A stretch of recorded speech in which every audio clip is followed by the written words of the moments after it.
माने रही। Peoples party कहती है अगली बारी फिर जरदारी और एक जयाला बनेगा पंजाब का वजीर आला। मगर चौधरी निसार का कहना है कि ये महज एक ख्वाब है और वो भी दिन का। नेक्स्ट इलेक्शन में पीपल्स पार्टी कहां होगी? Welcome to HPM with Faria Idris।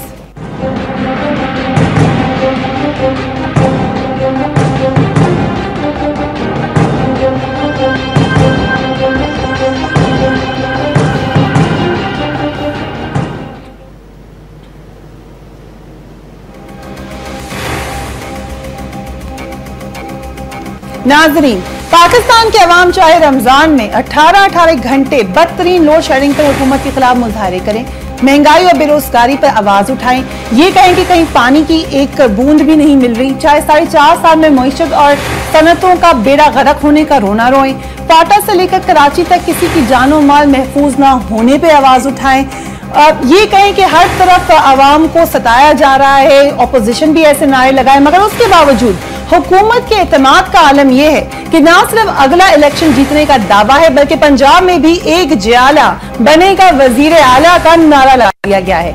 ये नारा किसी आम शख्स से नहीं बल्कि पाकिस्तान के प्रेसिडेंट जरदारी ने लगाया है। उन्होंने क्या कहा, जरा देखिए। पहले हमने आपके साथ सियासत नहीं की, हमने सियासत को ताकत देने की कोशिश की, हमने जमहूरियत को ताकत देने की कोशिश की, वरना आपके पास सीटें ही नहीं थी कि आप चीफ मिनिस्टरशिप बना सकते। अगर मैं नहीं अनाउंस करता, अगर मैं नहीं कहता कि मैंने चीफ मिनिस्टर इनको दे दी है, तो ये चीफ मिनिस्टर नहीं बने होते।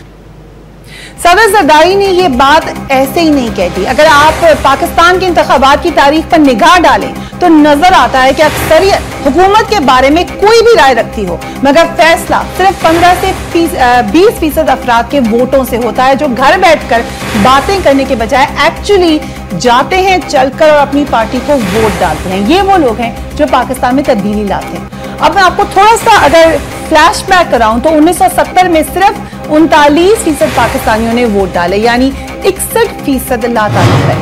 पीपल्स पार्टी ने 42% वोट हासिल किए, 58% वोट पीपल्स पार्टी के खिलाफ पड़े। 1988 में 45% वोट पड़े, 57% अवाम ला ताल्लुक रहे। पीपल्स पार्टी ने 40% हासिल किए। 1990 में 46% पाकिस्तानियों ने वोट डाले, 54% ला ताल्लुक रहे। IJI, मशहूर IJI 49% वोट लेकर जीत गए, 51% वोट IJI के खिलाफ भी पड़े। इसी तरह अगर आप बाकी इंतखाबात के ऊपर भी नजर डालें, उनकी शरह भी कभी पाकिस्तान की तारीख में 50% तक नहीं पहुंची। पीपल्स पार्टी और मुस्लिम लीग नून दोनों जमातें कुल रजिस्टर्ड वोटों में से सिर्फ 15 से 20% वोट लेकर इक़्तिदार में पहुंचती रही हैं। इसलिए आज जब पीपल्स पार्टी ये कहती है कि उनको एतमाद है कि उसके वोटर इलेक्शन वाले रोज घर से निकलकर उसे कामयाबी दिलवाएंगे, तो उसमें पाकिस्तान के वोटर्स की ये तारीख का पस मंजर है। मौजूदा हुकूमत की नाकिस कारकर्दगी के बारे में कुछ हल्के ये कहते हैं कि मौजूदा हुकूमत इलेक्शन से चंद माह पहले अगर लोड शेडिंग को किसी हद तक सॉल्व कर ले, और ये भी हमें बताया जाता है पीपल्स पार्टी के अंदरूनी हलकों से कि वो शायद ऐसा कर लेंगे, तो फिर आवाम के पास पीपल्स पार्टी, MQM, काफ लीग, ANP और फंक्शनल लीग समेत कई छोटी जमातों पर मुश्तमिल इस अलायंस के अलावा शायद और कोई ऑप्शन नहीं होगा, क्योंकि ऑपोजिशन डिस्पर्स थी और डिस्पर्स है। और इसी मौजू पर हम आज बात करेंगे। Very very warm welcome to senator Saeed Ghani साहब, रहनुमा पीपल्स पार्टी। उनके साथ मौजूद हैं सिराजुल हक साहब, नायब अमीर जमात इस्लामी। हमारा साथ दे रही है लाहौर स्टूडियो से कशमारा तारिक सारा, सेक्रेटरी इत्तलात मुस्लिम लीग हम ख्याल group, and last but not the least Imran Ismail साहब थोड़ी देर बाद हमें ज्वाइन करेंगे, रहनुमा Tehreek Insaf. Very warm welcome to all of you.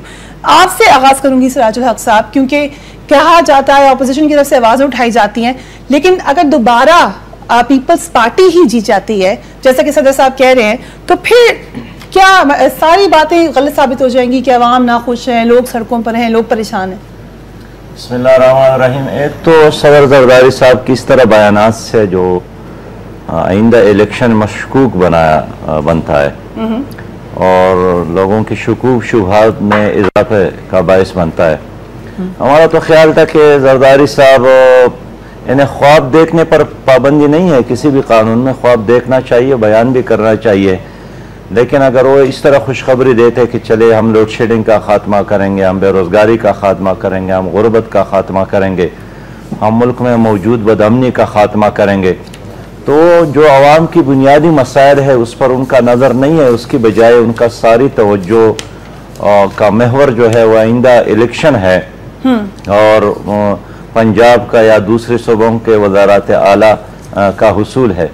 इससे पता चलता है कि हमारी जो लीडरशिप है उसमें कितना इखलास है गरीबों के, आवाम के और 18 करोड़ आवाम के मसाइल हल करने का। मैं समझता हूँ कि इस वक्त आवाम की बड़ी तवक्कुआत है आइंदा इलेक्शन से, और लोग जिस तरह इस हुकूमत ने सताए हैं और हालात के हाथों मजबूर हुए हैं, तो अब हर कोई कहता है कि चलो 1-2 महीने हैं ये गुजर जाएंगे और हम अपनी इस तमाम जो यही बात आप लोग कह रहे हैं, तो अपोजिशन कह रही है या आवाम कह रहे हैं, हम सड़कों पे जाते हैं, लोग भी कहते हैं कि टाइम गुजार लें, अपोजिशन भी कहती है हम इसलिए खामोश हैं कि हम इनको मौका पूरा देना चाहते हैं। लेकिन अगर वाकई और जो डेमोग्राफिक्स रहे हैं पाकिस्तान के वही जमातें दोबारा आ जाती हैं, और ये बात सिर्फ मैं और आप नहीं कह रहे या जरदारी साहब नहीं कह रहे, बहुत से पॉलिटिकल एनालिस्ट ने ये बात की है कि पीपल्स पार्टी दोबारा आ सकती है, तो फिर क्या होगा? मेरे ख्याल में इससे पहले जो 2008 का इलेक्शन था उसमें परवेज मुशर्रफ मौजूद थे और उनके साथ पूरे उनके इस्टेब्लिशमेंट, ब्यूरोक्रेसी और बैनुल-अक़वामी सारी ताकत इसलिए कि वो अमेरिका के लिए एक रोल अदा कर रहे थे और उनकी खिदमत कर रहे थे और उनको इसी तरह 100% यकीन था इलेक्शन के जरिए आने का और एक और टर्म में अपने सदारत के हवाले से उनको यकीन था। लेकिन जाहिर है जिस तरह आवाम तंग हो गए थे तो उन्होंने बुरी तरह उनको ये आवाम ने साबित कर दिया उन इलेक्शंस में कि वो उनको रिजेक्ट करते हैं, हालांकि उनके पास ताकत थी उसमें। अब मैं अगर मुख्तसर कहूं कि पीपल पार्टी का जो मुस्तकबिल है वही होगा जो परवेज मुशर्रफ का है, इसलिए कि पीपल पार्टी ने उन्हीं पॉलिसियों को आगे बढ़ाया बल्कि लोगों को ज्यादा तंग किया। परवेज मुशर्रफ के आखिरी वक्त में डॉलर की कीमत पाकिस्तान में 62 रुपया थी, अब 95 और 94 पे चला गया। इस तरह तेल और गैस और जिंदगी की बुनियादी अशिया उसमें 300 गुना इजाफा हुआ है। तो एक तरफ बैनुल-अक़वामी हालात में कोई बेहतरी नहीं आई हमारे लिए, और तीसरा जंग अज़ीम तकरीबन हमारे कबाइली इलाकों में और हमारे खैबर पख्तूनख्वा और पाकिस्तान में यहाँ लाया गया है। हालात को अगर देखें, हालात को दोबारा देखें सेनेटर साहब, तो चौधरी निसार साहब ने भी कहा कि दिन के ख्वाब दिख रहे हैं, आप सिराजुल हक साहब भी कह रहे हैं, आवाम को देख लें तो नजर ही आता है कि आवाम तंग है। फिर भी आप लोग कहते हैं आप इलेक्शन जीतेंगे, तो फिर ये इलेक्टोरल वोट्स का मसला है या आपके ख्याल से आपने कोई ऐसी कारकर्दगी दिखाई है जो हम लोगों को नजर नहीं आई है? पहली बात तो ये है सिराज साहब काफ़ी बाखबर आदमी हैं, लेकिन मुझे हैरत इस बात पे हो रही है कि जो प्रेसिडेंट साहब ने कल खिताब किया उसमें उन्होंने लोड शेडिंग की भी बात की, उसमें बेरोजगारी की भी बात की, उसमें जो दीगर लोगों के मसाइल हैं उस पर भी उन्होंने बात की थी। वो अलग नहीं वो कह रहे हैं शायद बात उनको ख्याल में था कि उन्होंने सारी बातें उसी अपनी जिसका ये क्लिप दिखाया उसी तकरीबन सारी बातें की। दूसरी बात यह है कि देखिए जो अगले इलेक्शन होने जा रहे हैं 20वीं और 19वीं तरमीम के बाद उसमें प्रेसिडेंट साहब का कोई रोल बनता ही नहीं है। जो ये कह रहे हैं कि हमें शकूक व शुबात पैदा हो रहे हैं कि पता नहीं इलेक्शन फेयर होगा कि नहीं होगा, क्योंकि इंडिपेंडेंट इलेक्शन कमीशन बन गया है। इसके बाद केयरटेकर सेटअप भी जो आएंगे वो अपोजिशन की रजामंदी से ही आएंगे, तो यकीनी तौर पर वो ऐसे लोगों को तो नहीं लाएंगे जो पीपल्स पार्टी के हों या पीपल्स पार्टी के लिए काम करना चाहते हों। तो जो केयरटेकर गवर्नमेंट सूबों में बनेगी वो भी, जो मरकज में बनेगी वो निस्बतन बहुत बेहतर होंगी। और इलेक्शन कमीशन का भी आपको पता है कि फखरुद्दीन इब्राहिम साहब का जो नॉमिनी है वो अपोजिशन के थे, तो ये जो खदशात हैं कि इलेक्शन शायद ठीक नहीं होंगे वो दुरुस्त नहीं है। दूसरी बात यह है कि पीपल्स पार्टी ने आज तक जितने भी इंतखाबात लड़े हैं 88 से लेकर आज तक अपने सख्त तरीन मुखालिफिन की हुकूमतों के जो ज़ेर तमाम इलेक्शन हुए थे उसमें हमने इलेक्शन में हिस्सा लिया है और हमने उन इलेक्शन में भी अच्छे रिजल्ट लिए हैं। आपने 2008 की बात की, 2002 में भी हम जीते थे। पीपल्स पार्टी सबसे बड़ी पार्टी थी, लेकिन फिर किस तरह से हमारे लोगों को तोड़ा गया, किस तरह सारी चीज़ें की गई। सूबा सिंध में हमारी हुकूमत बननी थी, नहीं बनने दी गई, तो हमारे साथ तो हमेशा हमारा मैंडेट छीना गया है, हमारे वोटों पर डाके पड़े, हमारे लोगों को तोड़ा गया है और दूसरे लोगों को सामने लाया गया है। 90 के इलेक्शंस का अभी भी केस सुप्रीम कोर्ट में चल रहा है, किस तरह लोगों ने पैसे लिए, किस तरह पीपल्स पार्टी को हराने की साजिशें की गई, ये किसी से ढकी छुपी बात नहीं है।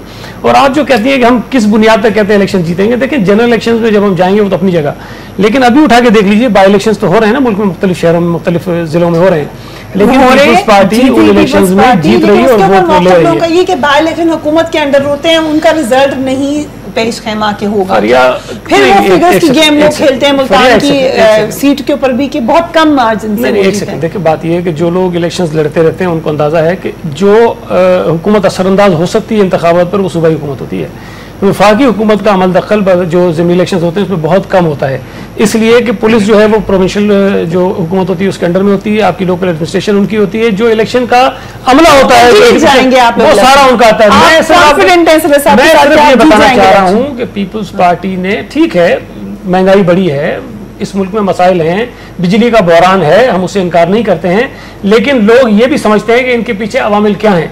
अगर तो ये हो कि पीपल्स पार्टी एफर्ट्स ना कर रही हो तो फिर ठीक है, कसूरवार है। अगर इसमें पीपल्स पार्टी को 4 साल तक हुकूमत करने की बिल्कुल जिस तरह उसको मैंडेट मिला था कि उसको 5 साल की हुकूमत करने दी जाती, यहाँ तो पहले दिन से हमारे खिलाफ साजिशें शुरू हो गई हैं, सियासी जमातें हमारे पीछे लगी रही हैं, इदारे हमारे पीछे लगे रहे हैं, पॉलिटिकल स्टेबिलिटी होने नहीं दी गई है, हुकूमत की जाने की तारीख है पहले महीने से शुरू हो गई कि जी फला महीने में जा रहे हैं, फला महीने में जा रहे हैं। देखा ना, हर तीसरे चौथे महीने तो डेट आ जाती है। इस दौरान में की तो फिर भी आप लोगों को जाकर ये तो नहीं कह सकते कि हमें अल्टीमेटम मिल रहे हैं, हम कुछ कर नहीं सके। तो ये लोगों को कहते हैं, लोग हमें वोट देते हैं ना, लोग हमें वोट दे रहे हैं, ये क्यों भूल जाती है कि लोग वोट नहीं दे रहे हैं। अगर तो जो सूरत हाल आप पेश करती हैं या जो अपोजिशन के लोग कहते हैं, इस तरह तो हमारे कैंडिडेट्स को 2-4 हज़ार से ज्यादा वोट ही मिलने चाहिए। वो तो मैंने लेकिन लोग 17 वोट ले रहे हैं। अली मूसा गिलानी ने 92,000 वोट ले लिया, अब्दुल कादिर गिलानी ने 64,000 वोट ले लिया, बावजूद इसके कि सारी कुव्वत एक तरफ हो गई थी। तो फिर जो सड़कों पे लोग निकले हुए हैं और जो शोर मचा रहे हैं वो भी वोट। देखिए बात ये, मेरी गुजारिश सुने, बिजली का बहरान है, मैं इस बात को तस्लीम करता हूं, लेकिन ये सिर्फ पंजाब में नहीं है। ये क्योंकि लंबी बात हो जाएगी, मुझे वक्त कम कह रहे हैं और मैं चाहूंगी इस पे आप बात करें, क्योंकि इस वक्त सबसे अहम मसला है ही बिजली का। आप जिधर भी देखें लोग यही आवाज उठा रहे हैं। हमारे ट्विटर अकाउंट पे, फेसबुक पर हर कोई ये कह रहा है कि वादा भी किया था कि रमजान शरीफ में नहीं होगी लोड शेडिंग, उसके बावजूद है। उसके अलावा एक बड़ी इंटरेस्टिंग ट्वीट मुझे आज एक आई जिसमें कहा गया कि मेरी उम्र 30 साल है, मुझे कोई बता दे कि अगले 30 साल तक क्या लोड शेडिंग पाकिस्तान से खत्म हो जाएगी। मेरे पास उसका कोई जवाब नहीं था। अगर आपके पास कोई जवाब है, you can write to me, मगर साथ ही साथ आपको एक क्लिप दिखानी है। Let's watch it now.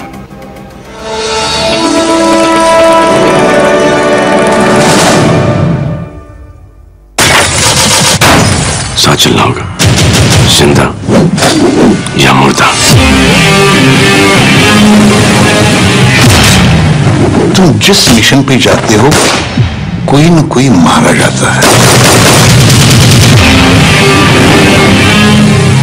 Tiger, इस मिशन में तुम्हें सिर्फ ऑब्जर्व करना है। प्लीज यहां किसी को मार मत देना। जासूस भाई, जेल बोर्ड हो तुम्हारी। मैं एक राइटर हूं।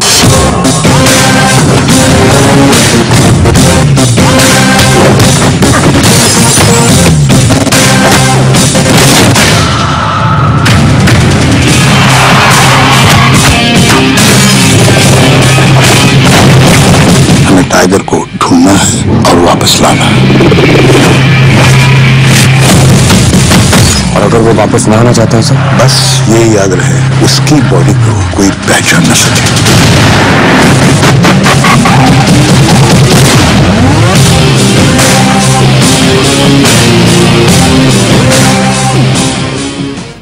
वाह, बड़ा उन्होंने प्रोमो बनाया। एक था टाइगर, बड़ा उन्होंने शोर मचाया, बड़े उन्होंने अपने साथ ग्राफिक्स लगाए। असल हकीकत क्या है इस टाइगर की, मैं आपको वक्फे के बाद बताऊंगी। Keep watching 8 PM with Faria Idris.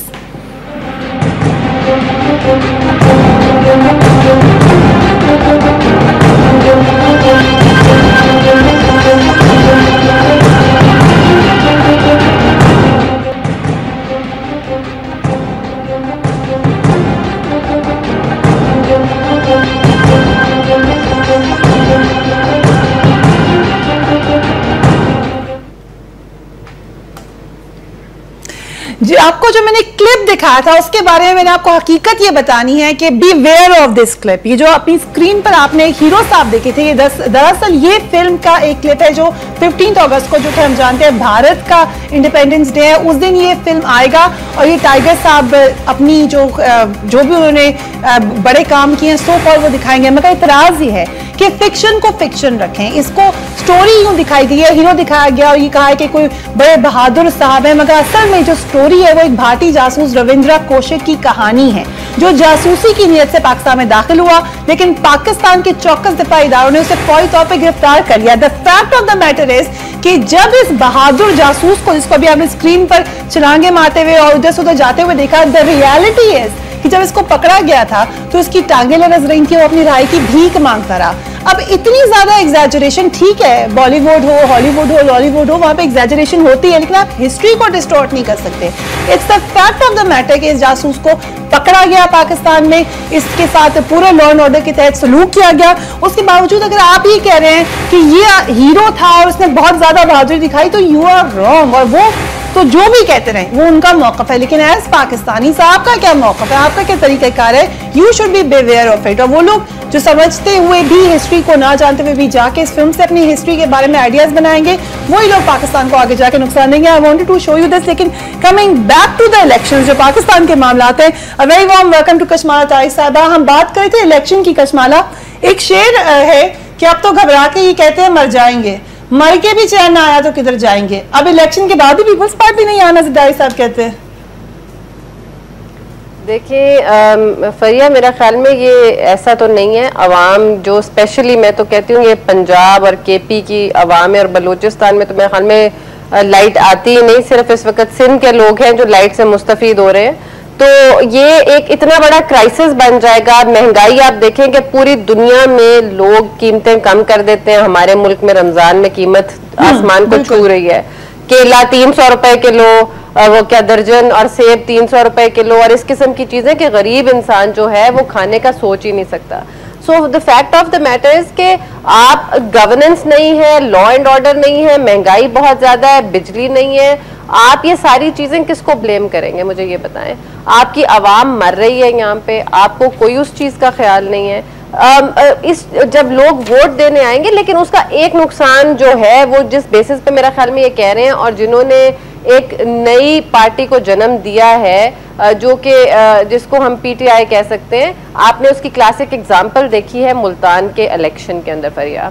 And I would say कि उस अगर इसी रविश पे हम चलते रहे तो वो जो कि पीएमएलएन को डेंट डालने के लिए खड़ी की गई है, तो probably PPP would be the party who can benefit out of it, के दो को डिवाइड एंड रूल करा के आप स्प्लिट करा के वोट बैंक को डेंट डाल के आप पीपीपी को मुस्तफीद कर सकते हैं। बल्कि मुझे तो ऐसा लगता है कि इमरान खान को खड़ा ही पीपल्स पार्टी ने किया है ताकि वो मुस्तफीद हो चुके, और जो कहते हैं कि एस्टैब्लिशमेंट ने खड़ा किया है, तो एस्टैब्लिशमेंट प्रोबेबली इसी डील के साथ आई है प्रो जरदारी के वो इस वक्त जरदारी साहब को दोबारा जितवाना चाहती हैं और वो पीएमएलएन के वोट बैंक को डेंट डालना चाहती हैं।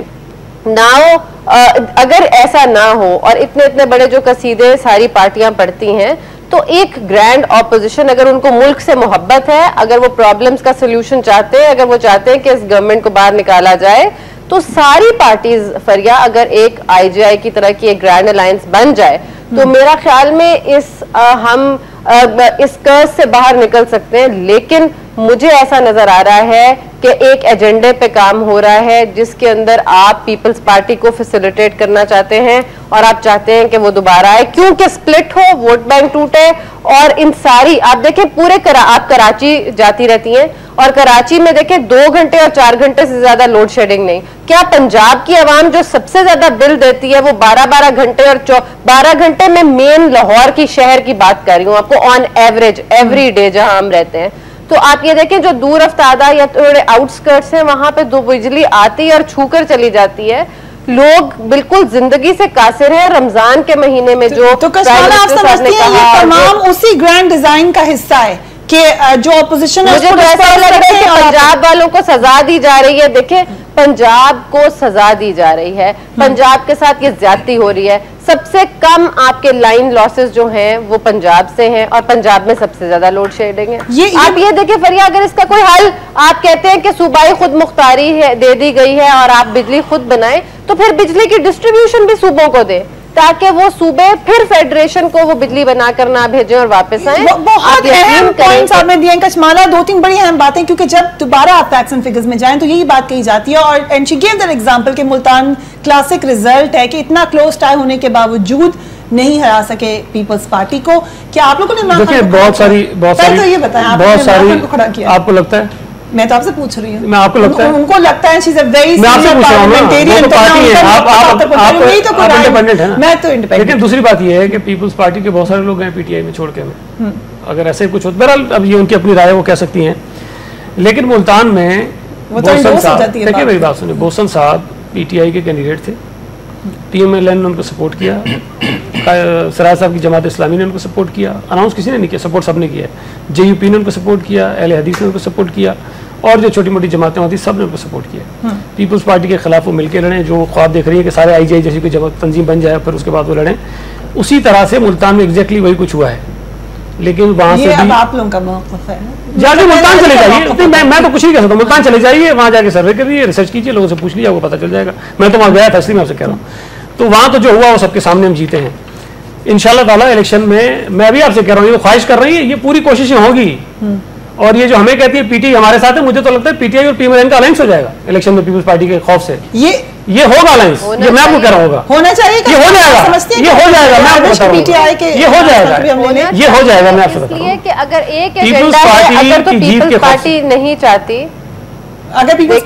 अगर तो दोनों पार्टीज का एक एजेंडा है कि इस हुकूमत को बाहर निकालना है, करप्शन खत्म करनी है, आपने लोगों के आगे कुछ डिलीवरी करनी है, तो जब तक हाथ नहीं मिलाएंगे फरिया, तब तक आगे कैसे आप चलेंगे? अगर वो नहीं मिलाते तो मैं समझती हूँ कि ये बाय डिजाइन ऐसा है, इस्टेब्लिशमेंट ऑफ पीपल्स पार्टी का डिजाइन है, जैसा कि उनके जलसों को फैसिलिटेट किया गया, जैसे उनकी सारी तहरीक को फैसिलिटेट किया गया, फिर ये ग्रैंड प्लान का डिजाइन लगता है। और उसमें ग्रैंड प्लान में उन्होंने बता भी दी कौन सी कुव्वतें हो सकती है। इमरान इस्माइल भी मैं जरा मुकम्मल कर लूं बात। देखिए, ये तो फिर बात कर रही है कि एंटी पीपल्स पार्टी एक फोर्स बनाई जाए और पीपल्स पार्टी को हराया जाए, ठीक है, वो भी अगर पार्टियां चाहती है, पार्टियां अगर चाहती है बना ले, हमें कोई एतराज नहीं है। लेकिन जब आप इलेक्शन जीतने की बात करते हैं ना, तो अपनी आपका कोई नजरिया होना चाहिए, आपकी अपनी परफॉर्मेंस होनी चाहिए। PMLN ने इतना अच्छे काम किए हुए हो कि लोग PTI को भी वोट ना दे, पीपल्स पार्टी को भी वोट ना दे, PMLN को दे दें, सारी मेजोरिटी इनके पास चली जाए, 2/3 में आ जाए, ये आगे हुकूमत चला ले। लेकिन अगर PTI इनसे इतनी अच्छी, उनका नजरिया इतना अच्छा है, लोग समझते हैं कि वो बहुत अच्छे, तो लोग सारे वोट उनको दे देंगे। लेकिन अगर लोग ये समझते हैं कि पीपल्स पार्टी ज्यादा अच्छी है इनसे और पीपल्स पार्टी को लोग वोट देते हैं, तो फिर इनको ये तस्लीम कर लेना। ये पॉइंट आपका है, सराज साहब से भी मैं इसके ऊपर लूंगी, लेकिन इमरान इस्माइल साहब, very warm welcome to you. मुझे बताएं, इतना मुश्किल है पीपल्स पार्टी को हराना? आप लोग मिलके भी नहीं हरा सकते, ग्रैंड अलायंस बनाए तो तब भी मुश्किल है हराना। इतना आप लोग तो कहते हैं उनकी कारकर्दगी खराब है, मगर कल ज़रदारी साहब फिर कहते हैं कि हमने जीत जाना election. This time check is brought to you by लासानी का असल दूध स्याह प्लस मिलेट ही। कोई वजन नहीं, यानी अगर पीपल्स पार्टी ने कौन से ऐसे कारनामे अंजाम दे दिए जिसके ऊपर हम यहाँ पे आवाम सारा वोट इनको दे देगी। ये जो जिस ग्रैंड अलायंस की बात करें, अलायंस तो कोई बना ही नहीं। एक आजाद उम्मीदवार था जिसको PTI ने थोड़ा सपोर्ट दी, और वो क्या 4000 वोट से इलेक्शन जीत के खुशियां मना रहे हैं। ये फेडरल गवर्नमेंट में बैठे हुए थे, फेडरल मशीनरी यूज कर रहे थे, ये इन्होंने पूरा गवर्नमेंट का पैसा यूज किया है, अपने इनके साबिक वजीर आजम वहां पे करते रहे।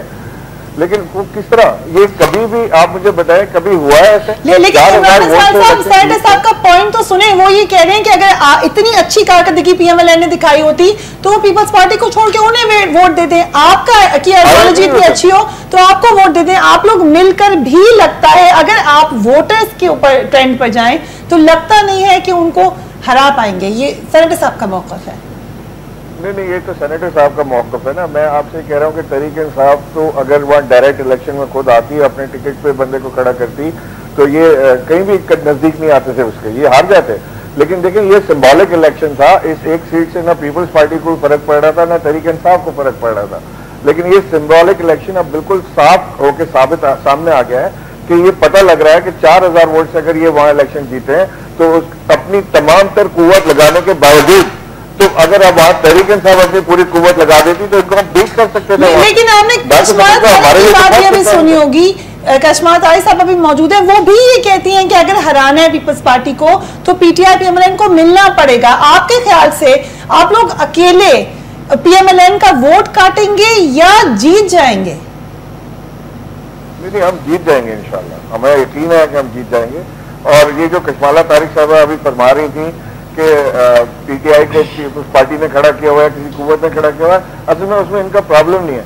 इनका इशू ये है कि ये हमेशा किसी के इशारे पे खड़े हुए हैं। ये जमात बनी एजेंसियों के कहने पर है, और एजेंसी ये हम ख्याल और ये सारे जितने फ्रैक्शंस हैं, उनका इंतखाबी अलायंस है, वो रूल नहीं है, उनका इंतखाबी अलायंस है। मैं आई डोंट केयर किससे इंतखाबी अलायंस है, मैं सिर्फ इनकी बात का जवाब दे रहा हूँ कि ये अपनी तरह समझते हैं कि जैसे इनको खड़ा किया गया, ये समझते हैं कि दूसरी जमात को भी खड़ा किया जा रहा होता। ये इनको यकीन ही नहीं है कि अवाम में कितनी पॉपुलर है पाकिस्तान तहरीक-ए-इंसाफ।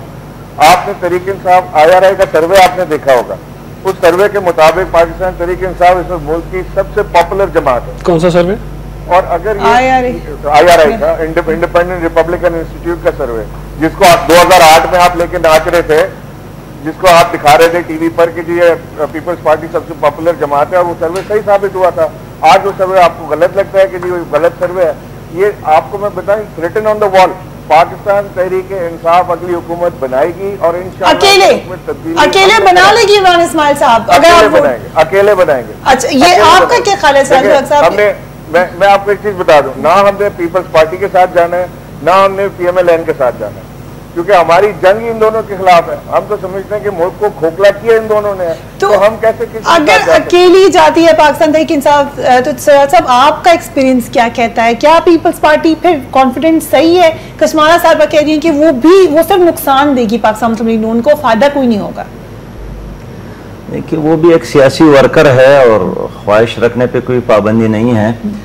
मैं ये कहना चाहता हूँ कि पीपल पार्टी को जो अपोजिशन मिली है, शायद ही तारीख में ऐसी कोई अपोजिशन किसी और गवर्नमेंट को मिली हो। और ये जो सईद भाई गिला कर रहे हैं ना कि पहले दिन से हमारे खिलाफ साजिश की गई, तो हमारा तो गिला यही है कि 4 साल अपोजिशन और हुकूमत में मिलकर आवाम का यही हशर कर दिया, और इन 4 सालों में पीपल पार्टी और इत्तेहादियों ने न कराची का मसला हल किया, न बलूचिस्तान के साथ वफादारी की, न उनका मसला हल किया, न कबाइली इलाकों का मसला हल किया, न खैबर पुख्तनख्वा का मसला हल हुआ। हत्ता कि आखिर इनके अपने इदारे कहते हैं कि रोजाना 8 अरब रुपए करप्शन पाकिस्तान में होता है। मजमूई तौर पर 8000 अरब रुपए करप्शन 4.5 सालों में हुआ है, और यही वजह है पाकिस्तान कोई गरीब मुल्क नहीं है। तो फिर लेकिन इन लोगों ने बात करें ना कि ऑपोजिशन की फायदा, जो ऑपोजिशन की आपस में ना मिलने का फायदा पीपल्स पार्टी को हो जाएगा, यही तो बात हम लोग कर रहे हैं। ऑपोजिशन को एक चीज पे मिलने चाहिए कि शफाफ इलेक्शन हो और धांधली के बगैर इलेक्शन हो, ये बुनियादी चीज है। इसलिए अगर जिस तरह पार्टी भी आ जाए तो आपको वेलकम करना पड़ेगा। जरदारी साहब के स्टेटमेंट से मुस्तकबिल को मशकूक बनाया गया, ये उनका मनसब नहीं है जो बयान उसने दिया है। मैं समझता हूँ लोगों से यही तवक्को रखते हैं कि लोड शेडिंग का कोई, अभी चंद दिन कबल खैबर पुख्तनख्वा के वज़ीर आला ने ऐलान फरमाया है कि 6 साल मजीद लोड शेडिंग रहेगा। हाल यह है कि एक एक दिन और एक एक रात क़यामत की गुजरती है आवाम पर। तो इसका मतलब यह है कि मौजूदा टीम के साथ, हुक्मरानों के साथ पाकिस्तान के मसाइल के हवाले से कोई एजेंडा नहीं है। लेकिन उसमें जो साजिश की बात करी है कश्मारा साहिबा, कि साजिश हो रही है जान के पाकिस्तान मुस्लिम लीग नून को कॉर्नर करने के लिए, आप मानते हैं? मुस्लिम लीग नून खुद भी हुकूमत में है ना, वो क्यों अपने आप को हुकूमत से बाहर समझते हैं? ये पॉइंट है जो मैं वक्फे के बाद यकीनन कश्मारा साहब आपसे यही सवाल है। और मैं तो देखें मैडम साहब, हुकूमत सिंध के हो, पंजाब के हो, खैबर पख्तूनख्वा बलूचिस्तान में कोई फर्क नहीं है। हुकूमत में कौन कौन सी जमातें, ये पूरा सवाल, जमात इस्लामी बाहर है और पाकिस्तान तहरीक इंसाफ बाहर है, उसके अलावा तकरीबन हर जमात सब लोग कहते हैं कि हुकूमत के अंदर ही नजर आती है। वक्फे के बाद कश्मारा तारिक से यही सवाल है कि अगर सिर्फ फेडरल गवर्नमेंट के ऊपर नजला डालना है तो प्रोविंशियल गवर्नमेंट का क्या रोल है? After the break keep watching 8 PM with Faria Idris.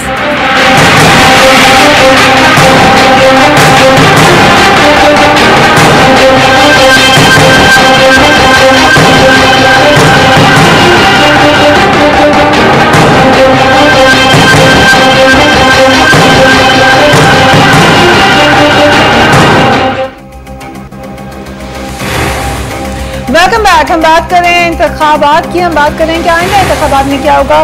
कश्मारा Tariq साहब, आपके पॉइंट दोनों सर आंखों पर, मगर ये बात भी तो है कि एक पार्टी को हराने के लिए क्या इतनी ज्यादा अगर मेहनत करनी पड़ेगी कि तमाम लोगों को जमा होना पड़ेगा, IJI बनानी पड़ेगी, IJI टाइप बनानी पड़ेगी, तो इट मीन्स कि वो पार्टी काफी पॉपुलर है फिर, कि अगर इतनी मेहनत के बाद उसको हराया जाएगा। देखिए फरिया, जो मेरा पॉइंट था वो ये था कि उस हल्के में जब यूसुफ रजा गिलानी साहब जीते थे तो वो 33,000 वोट्स लेकर जीते थे, और जब उन्होंने वहां पे तकरीबन 50 अरब रुपया एक हल्के के अंदर लगाया है। If you go there on ground, आप देखें कि वहां पे कितने पैसों की डेवलपमेंट हुई है, एंड बेबहा हर घर में तकरीबन नौकरी फराहम की गई है।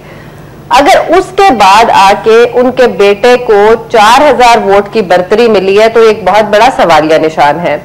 दूसरी चीज ये कि आप ये देखें कि वहां पे हमारी इतलात और हमारे वर्कर्स के मुताबिक, और हमारी पार्टी जब वहां ऑन ग्राउंड गई है तो वहां पे मखदूम जावेद हाशमी साहब ने गिलानी साहब को सपोर्ट किया है।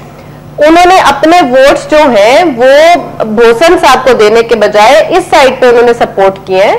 तो उनको पलड़ा किस तरह भारी हुआ है। सर्टनली अगर पीटीआई वहां पे खड़ी होती तो फिर पता चलता। बहुत ज्यादा हवा में पीटीआई ने अभी तक एक इलेक्शन भी नहीं लड़ा। जावेद ये बात कहनी कि पीटीआई स्वीप कर जाएगी या क्या कर जाएगी तो वक्त बताएगा कि कौन स्वीप करेगा और कौन नहीं करेगा। लेकिन मेरा सिर्फ ये कहना है कि जो अवाम के साथ हमदर्दी रखता है और जब वक्त गुजर जाएगा तो उसके बाद ये कहना कि ओहो ये हो गई या एस्टैब्लिशमेंट खिसक गई या हम खिसक गए या हमें कैंडिडेट ही नहीं मिले पूरे करने को, तो उस वक्त सिचुएशन फर्क होगी। बजाय इसके आप ईगोज और इमोशनलिज्म को साइड पे करके प्रैक्टिकलिज्म की तरफ अगर आप आए और आप देखें कि सोल्यूशन क्या निकल सकता है। इसमें कोई बहुत बड़ा हवा नहीं है पीपल्स पार्टी जो मैं कह रही हूं कि जी पीपल्स पार्टी को डिफीट नहीं की जा सकती। What I am saying is कि अगर सबका एजेंडा एक है, अगर आप चाहते हैं कि मुल्क को करप्शन फ्री करें, मुल्क के इदारे ठीक किए जाएं, इदारों में तसादुम ना हो, आप ये चाहते हैं कि हम लोगों को बेहतरी दें, महंगाई कम करें, लॉ एंड ऑर्डर हो, गवर्नेंस हो, बिजली हो, आपके कारखाने चले, लोगों को नौकरियां मुहैया हो, तो इन सब चीजों के लिए अगर आपका भी वही एजेंडा है और नून का भी वही एजेंडा है या बाकी छोटी जमातों का भी वही एजेंडा है तो हाथ में लाने में, इलेक्शन अलायंस करने में कोई हर्ज नहीं है। बजाय इसके कि जब इलेक्शंस हो जाते हैं, मेरी गुजारिश सुने, जब इलेक्शंस हो जाते हैं और जब आप जाकर हाथ में लाते हैं तब भी तो आप हुकूमत बनाने के लिए तब अपने मतलब के लिए हाथ में ला लेते हैं। तो आप पहले सियासी बसीरत रख के एक एजेंडा है, अगर तो एजेंडा फर्क हो ना तो फिर बंदा बात मुख्तलिफ करता है। इमरान एक है तो फिर हाथ में लाने का क्या है? जी साहब आप वो उनको कॉल दे रही है, लेकिन सिर्फ मुल्तान की आपको बता दूं जो उन्होंने वोट्स का बताया, तकरीबन 64,000 वोट जमात इसके PMLN के और बोसन साहब के मिला के बनते थे पिछले इलेक्शंस में भी। तो उन्होंने 60,000 लिए, तो जो वोट उनका आपस में था वो उसी तरह उनको मिला है। हमारे वोटों में जो कमी हुई उसका बुनियादी सबब वो कोड ऑफ कंडक्ट है जो इलेक्शन कमीशन ने बदयानती की वजह से जारी किया। देखिए जब कोई नया कोड ऑफ कंडक्ट आता है तो उसको इम्प्लीमेंट किया जाता है। मुझे जरा मुकम्मल कर रहे थे, अपनी बारी में बोल लीजिएगा। जो कोड ऑफ एक्सप्लेन कर देना, मैं बता रहा हूँ ना, मुझे मुकम्मल तो करने दें। कोड ऑफ कंडक्ट जब आता है तो जो फ्रेश इलेक्शंस होते हैं उसके बाद उसको इंप्लीमेंट किया जाता है। 2008 के इलेक्शंस में जो कोड ऑफ कंडक्ट था उसी को इंप्लीमेंट होना चाहिए इस बाई इलेक्शंस में। उन्होंने इस इलेक्शन से कोई 10-15 दिन पहले एक नया कोड ऑफ कंडक्ट बनाया जिसमें ये पाबंदी लगा दी कि आप वोटर्स को ट्रांसपोर्ट नहीं देंगे, आप इलेक्शन पोलिंग स्टेशन के बाहर कैंप नहीं लगाएंगे। तो सबको लगी ना। नहीं, मेरी बात अभी मैं आ रहा हूँ ना, मेरी बात सुन लें। हमारे मोस्टली वोटर्स हैं रूरल एरियाज में और हमारे जो एंटी वोट्स हैं वो मोस्टली अर्बन एरियाज में होते हैं। तो हमारे उस मुखालिफ कैंडिडेट को तो इलेक्शन कमीशन भी पूरा फैसिलिटेट कर रहा था, पूरी वहां की लोकल एडमिनिस्ट्रेशन भी कर रही थी। हमारे तो अगेंस्ट थी सारी चीजें वहां पर। उसके बावजूद भी हमने बहुत ज्यादा वोट लिए हैं। जो कमी आई है वोटों में उसका बुनियादी सबब ये कोड ऑफ कंडक्ट जो इलेक्शन कमीशन ने बनाया। ये कोड ऑफ कंडक्ट की वजह से हुआ। कशमा साहब के इमरान इस्माइल साहब आप मुझे बताएं कि जब मंजिल एक है तो रास्ता एक क्यों नहीं हो सकता? अगर आप लोगों का भी वही मंजूर कह रही है तो फिर क्या फायदा? मंजिल क्या है? पीपल्स पार्टी को इलेक्शन जीतना, ये भी अच्छा सवाल है सनाटी साहब का। इमरान इस्माइल साहब को मेरी आवाज नहीं आ रही। कशमारा साहब से मैं सवाल पूछूंगी। साहब आपके पास भी कहा जाता है आपकी पार्टी को कि इतने अरसे से काम कर रही है, इतने अरसे से हम अगर अकेले हुकूमत आप भी नहीं बना सकते। वैसे मैं कहना चाहता हूं कि मुल्तान के इलेक्शन में सियासी जमातों ने कोई दिलचस्पी नहीं ली है, इसलिए कि एक ज़िमनी इलेक्शन था, इसलिए कोई पार्टी हेड वहां गया नहीं है, कोई जलसे में खिताब नहीं किया है और लोगों ने ज्यादा लिफ्ट नहीं किया है। अगर मैं ये लोग आहिस्ता आहिस्ता सियासत से भी एक तरफ हो रहे हैं, गरीब आदमी, इसलिए कि सियासत जो है अब जागीरदारों और सरमाएदारों का एक खेल बन गया है। आम आदमी सोचता है आटे के बारे में, चीनी के बारे में, घी के बारे में, दवाई के बारे में, इलाज के बारे में, बिजली के बिल के बारे में, लेकिन अब तक किसी सियासी जमात ने सिवाय जमात इस्लामी के वो मंशूर नहीं दिया है कि आइंदा इन मसाइल का हल क्या है। हमारा अपना ये ख्याल है। सवाल मेरा ये है कि आप लोगों ने भले शुबा काम किया है, मंशूर दिया, हल दिया, डेमोक्रेसी भी कहा जाता है आपकी पार्टी में, लेकिन अकेले आप लोग भी नहीं। मैडम अगर हम भी इस तरह पीपल पार्टी और मुस्लिम लीग वाले जागीरदारों को टिकट देते हैं, हम भी अपने पार्टी टिकट जागीरदारों को सरमाएदारों में तकसीम कर ले, स्मगलरों में तकसीम कर ले, ठेकेदारों में तकसीम कर ले, जिन्होंने सियासत को एरगमाल बनाया है, ऊटर को एरगमाल बनाया, आवाम को एरगमाल बनाया, और 60 सालों से कभी देखे वही लोग हैं जो अब PTI में चले जाते हैं, वहां से फिर इधर जाते हैं, फिर इसलिए ये एक मलगूबा है जागीरदारों का। हम इनकलाबी सियासत करते हैं, हम नजरियाती सियासत करते हैं और हम आवाम को एक मुतबादिल मेडल तो फिर आप किसके साथ शामिल होंगे? पाकिस्तान तहरीक इंसाफ है, जागीरदार मैं तो नहीं, मैं तो आम पीपल्स पार्टी का वर्कर हूँ जो जमीन से उठाऊं, मुझे असेंबली में पहुंचा, पीपल्स पार्टी ने लेकिन जागीरदार हैं तो सही ना, आपका लीडरशिप। देखिए बात ये है, आप इस बुनियाद पर नहीं कह सकते कि आपके यहाँ चूंकि 2 अमीर लोग बैठे इसलिए अमीरों की पार्टी। लीडर उन्होंने कहा, उनके लीडर, हमारे लीडर पीपल्स पार्टी के लीडर कहाँ से हो गए? मैं तो बुनियादी तौर पर भुट्टो साहब जागीरदार थे, लेकिन सियासत तो जागीरदारों ने नहीं की, उन्होंने तो जागीरदारों के खिलाफ सियासत की। ये पॉइंट, उन्होंने तो अपनी क्लास से निकल के अपने तबके से लड़ाई की उन्होंने तो इस तरह ये नजरियाती सियासत आपकी होगी, आपका नजरिया अलग है, मैं उसका एहतराम करता हूँ। क्या वजह है कि वो लोग नहीं इलेक्शन में कामयाब नहीं होते हैं लोग? देखिए इनके जो वोटर हैं इनको वोट करते हैं। इलेक्शन हुआ, यानी आप ये देखें कि क्या ये पार्टी खुद जमहूरियत रखती है अपने अंदर? कब पीपल पार्टी में इलेक्शन हुआ है, कब इन दूसरी पार्टियों में इलेक्शन होता है?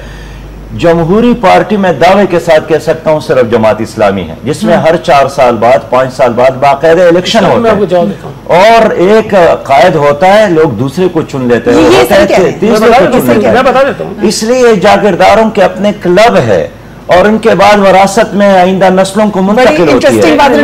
जागीरदारों का क्लब है। अच्छा ये तो उन्होंने कह दिया ना। देखिए पीपल्स पार्टी का जो वोटर है वो गरीब है, मजदूर है, किसान है, इससे तो आपको इनकार है? हमारा वोटर तो वही गरीब आदमी है। पीपल्स पार्टी के अंदर अगर एक्सेप्टेंस है आसिफ अली जरदारी की या मोहतरमा बेनजीर भुट्टो साहिबा की या बिलावल भुट्टो जरदारी की, तो इस पर इनको एतराज नहीं होना चाहिए। ये हमारा अपना है। दूसरी बात ये है कि पीपल्स पार्टी ने जितनी नजरियाती सियासत इस मुल्क के अंदर शनाख्ती पीपल्स पार्टी ने दी, उससे पहले कौन सी नजरियाती सियासत होती थी? पीपल्स पार्टी आई तो बाकी चीजें आई ना। इनका हमसे बिल्कुल एक अलग नजरिया है, ये अपने इनके जो वोटर है डिफरेंट है, हमारे जो वोटर है वो अलग है। लेकिन आप इस बुनियाद पर जो ये कह रहे हैं इलेक्शंस नहीं होते, पीपल्स पार्टी हमेशा एस्टेब्लिशमेंट के निशानों पर रही है पिछले 40 साल के अंदर। लेकिन वो भले जो कहते हैं मैं उसको डिनाई करता हूँ। हमारी क़यादत के खिलाफ क्या क्या इल्जाम नहीं लगाए गए? पीपल्स पार्टी के अंदर इंक्रोचमेंट करने की कोशिश की, पीपल्स पार्टी की लीडरशिप को हटा के दूसरी पार्टियां बनाने की कोशिश की, बहुत सारी कार्रवाई हुई हमारे खिलाफ। इसलिए हम समझते हैं कि जिस तरह से ये इलेक्शन कह रहे हैं उस तरह से हम खुद उस हक में नहीं है कि जिस तरह से इन्फिल्ट्रेशन कराई जाती है सियासी जमातों में, अगर हमारे अंदर हो गई तो हमारी पार्टी को तबाह कर दिया जाएगा। लेकिन जो आप कह रहे हैं कभी इलेक्शन नहीं हुए, इलेक्शन हमारी पार्टी में हुए और मैंने खुद भी करवाया, मैं रिटर्निंग अफसर हूं। नहीं आपको क्या पता इलेक्शन होते नहीं होते हैं? मैं आपसे पॉलिटिक्स की जब बात होती है तो इसमें एक बात सुने, अगर हमारे वोटर को, अगर हमारे पार्टी मेंबर ये पॉइंट आता है, अगर उनको लेकिन आप ये नहीं कह सकते अगर मुझे एतराज नहीं है कि मेरा लीडर बिलावल भुट्टो जरदारी हो तो आपको ये पॉइंट आपका नहीं है। मैं आपका पॉइंट ये नहीं मान रही कि आप कह रहे हैं कि इलेक्शन होते हैं, जिस तरह उस पार्टी का भी उसमें सवाल उठाया जाता है। ये पॉइंट है कि जब मियां वो कहते हैं ना क्या करेगा काजी, फिर अब क्या करें? अगर वो भी तो लोग हैं जो सड़कों पे निकल के प्रोटेस्ट भी करते हैं और वही लोग हैं जिन्होंने मुल्तान में भी जाके वोट डाले और फिर आइंदा इलेक्शन में भी डालेंगे, आप क्या कर सकते हैं? किस्मत तारिक साहिबा मेरे ख्याल से जी मेरे से कह रही हैं आप। बात ये है कि जी सॉरी मैं समझी कि आप उधर बात कर रही हैं। मैं देखिए ये जो इन्होंने बात की कि इस मुल्क के अंदर जो आपने अभी पीपल्स पार्टी की या दूसरी पार्टियों की बात की, पहले तो इन्होंने सिराज साहब ने बिल्कुल दुरुस्त बात की कि हमारी पार्टी का पॉइंट ही ये था कि पार्टियों के अंदर जमहूरियत नहीं होती, जिसकी बिना के ऊपर हमने काफ के साथ अलहदगी की थी और हम एक अलहदा लाइक माइंडेड लोग अलहदा हो गए थे और हम हाई कोर्ट में भी इसी इख्तिलाफ। पार्टियों में जमहूरियत ही नहीं। क्या सईद साहब सोच सकते हैं कि कल को ये चेयरमैन बन जाएंगे पीपल्स पार्टी के? नहीं सोच सकते। किसी पार्टी के अंदर आप ना बनना चाहिए, हक होना चाहिए आपके पास बनने का। मैं ये कह रही हूँ, प्लीज लेट मी फिनिश। हम तो है लेकिन मैं नहीं बनना चाहता हूँ जी। मैं ये कह रही हूँ कि किसी पार्टी में भी ये रविश ही नहीं कि इलेक्शन हो, जेन्युइन हो, कोई नई लीडरशिप आए, मिडिल क्लास के अंदर से कोई सोच सके। इन्होंने बिल्कुल दुरुस्त कहा कि ना सिर्फ जागीरदारों का क्लब है, सरमायादारों का क्लब है। पार्लियामेंट के अंदर 80% तो जागीरदार हैं और जागीरदार के अलावा सरमायादार हैं। और अभी इलेक्शन कमीशन ये जो अल्लाह करे कि अपना इम्पोज कर ले जिसपे आम आदमी सोच सके कि हम इलेक्शन लड़ें, अदरवाइज तो कोई सोच नहीं सकता इलेक्शन लड़ने का इस मुल्क के अंदर। और ये जो ये जिस बात करें ये एक कल्ट है। अगर आप इस पार्टी से भुट्टोइज्म का नाम निकाल दें तो क्या ये पार्टी खड़ी रहेगी? आप इनसे ये पूछें। बनकर भी तो दिखाए ना जी, चैनल भी तो करे, इतनी दिलेरी बातें भी तो दिखाए। लेकिन वो सिर्फ कह नहीं रही, उन्होंने एक्टिवली शो भी किया था, डिसेंट नोट दिया था कशमाला तारिक ने 28वीं तरमीम पे इसी बात के ऊपर दिया था। लेकिन कशमाला फिर जब आपकी पार्टी इल्हाक कर लेती है पाकिस्तान मुस्लिम लीग नून के साथ इलेक्शन का, तो फिर वहां आपको कौन सी जमहूरियत नजर आ रही है? देखिए, हम तो इस वक्त इल्हाक नहीं कर रहे, हम उनके साथ मर्जर नहीं कर रहे, हमारी पार्टी की शनाख्त बरकरार है फरिया। लेकिन मैं आपसे ये कह रही हूँ कि इलेक्शन अलायंसेस होने चाहिए, और आप देखेंगे इलेक्शंस के करीब लोग अलायंसेस करेंगे, पार्टीज अलायंसेस करेंगी, बट ये बताएं कि हमें कौन सा ऐसा तरीका दिया जा रहा है जिसमें नई क़यादत आ गया है, लीडरशिप आ गया है। हमारे मुल्क में 20 करोड़ आवाम के अंदर क्या लीडरशिप का फुकदान है? क्यों लोगों को अपॉर्चुनिटी नहीं मिलती कि वो आगे आए? क्यों मिडिल क्लास से लोग आगे नहीं जा सकते? क्यों ये नौजवान फ्रस्ट्रेटेड हैं कि उनको मेरिट के ऊपर नौकरियां नहीं मिलती, मेरिट के ऊपर पार्टीज में जगह और ओहदे नहीं मिलते? तो ये सब चीजें सिर्फ एक मखसूस क्लास के लिए क्यों हैं? और अगर कोई पार्टियों के अंदर मुंह खोलता है तो उनको सजा दी जाती है, और ये हमने देखा माजी में थ्रू आउट ऐसे होता है। इमरान इस्माइल साहब, आपसे बड़ी देर से रब्ता करने की कोशिश कर रहे हैं, फाइनली आपसे बात हो रही है। अपोलोजाइज टेक्निकल इश्यूज के लिए। मुझे बताइएगा कि अगर मंजिल एक है, सवाल मैंने पहले भी किया था, उस वक्त आप नहीं थे, मंजिल एक है तो रास्ता एक क्यों नहीं हो सकता? अगर पाकिस्तान मुस्लिम लीग नून भी यही चाहती है कि एक करप्ट गवर्नमेंट सो कॉल जो आप लोगों का मौकफ है, उनका भी मौकफ है, उससे निजात दिलाई जाए, तो आप लोग मिलकर क्यों नहीं ये कर सकते? नहीं, मंजिल एक नहीं है, मंजिल में फर्क है, हमारी और उनकी मंजिल में फर्क है। अगर हम आपसे जो कह रहे हैं वो एक फर्क बात कर रहे हैं, वो जो बात कर रहे हैं वो एक डिफरेंट बात कर रहे हैं।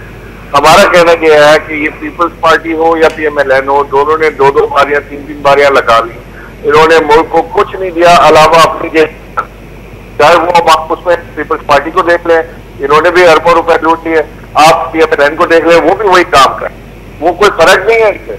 हमारा इससे अलायंस हो ही नहीं सकता। हमारा मकसद इक़्तिदार में आना नहीं है, हमारा मकसद है मुल्क में तब्दीली लाने का, और वो तब्दीली इनके साथ नहीं आ सकती। तो अगर हम इसके बगैर इक़्तिदार में नहीं आ सकते तो फिर हमें नहीं आ सकते। लेकिन इमरान साहब, विद ड्यू रिस्पेक्ट, तो आप वही बात कर रहे हैं जो कशमाला ने अभी कही है कि आपका मकसद इक़्तिदार में आना ही नहीं है। ये नवाज शरीफ साहब भी ऑन रिकॉर्ड कह चुके हैं कि इमरान खान साहब चाहते हैं मैं ना हूं इक़्तिदार में, और जो मर्जी हो खुद आए ना। मैं आपको कहता हूँ कि मैं आपको रिपीट करता हूँ, हमारा मकसद तहरीक इंसाफ का मकसद इक़्तिदार में आना नहीं है। तहरीक इंसाफ का मकसद है कि अगर हम मुल्क में तब्दीली ला सकते हैं तो हम इक़्तिदार में आए, यानी अगर हम गठजोड़ करके इसके साथ इक़्तिदार में आ जाए, और अगर हमने अलायंस करनी है तो हमारे लिए पीपल्स पार्टी बेहतर अलाई है PMLN से। हम तो अलायंस करके पहुंच सकते हैं, लेकिन हमें ये करना नहीं है। हम चाहते हैं कि हम अगर मुल्क में तब्दीली लाने के काबिल हो तो ठीक है, हम इक़्तिदार में आएंगे, अदरवाइज हम अपोजिशन में बैठ जाएंगे।